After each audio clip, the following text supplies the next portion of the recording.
ஹாய்ங்க. இது வந்து ஐபிபிஎஸோட டே 17. கடந்த ஒரு 2, 3 நாட்களாக படிப்பில்ல சரிவர.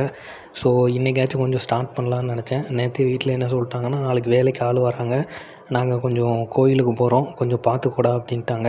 அவங்களுக்கு 2 நேரம் டீ வச்சு கொடுக்கணும், அப்புறம் கல் வேறு வந்து இறக்குனாங்க, அதையும் வந்து பார்த்துக்கிடணும். அதனால் இன்றைக்கும் நான் படிக்க முடியாது அப்படின்னு தான் நினச்சேன். காலையில் எழுந்திச்சிட்டு பயங்கர தலைவலிங்க. எனக்கு அப்போவுமே தெரிஞ்சுட்டு இன்றைக்கி எதுவும் படிக்க போகிறது கிடையாது அப்படின்னு.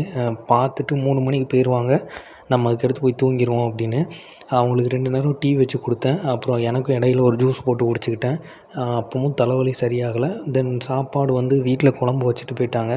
அப்புறம் எனக்கு சாதம் மட்டும் வச்சுக்கிட்டேன். 2 நேரமும் சாதம் தான்.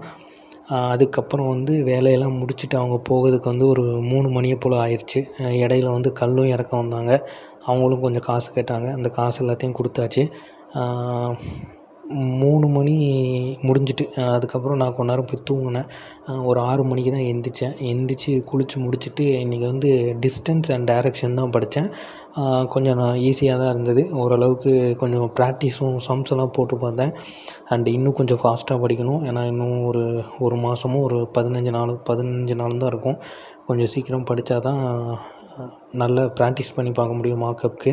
ஸோ நீங்கள் படித்தீங்கன்னா நல்லா படிங்க. நீங்களும் ஐபிபிஎஸ்க்கு ப்ரிப்பேர் பண்ணுறீங்கன்னா என்ன டாபிக் படிச்சுக்கிட்டு இருக்கீங்கன்னு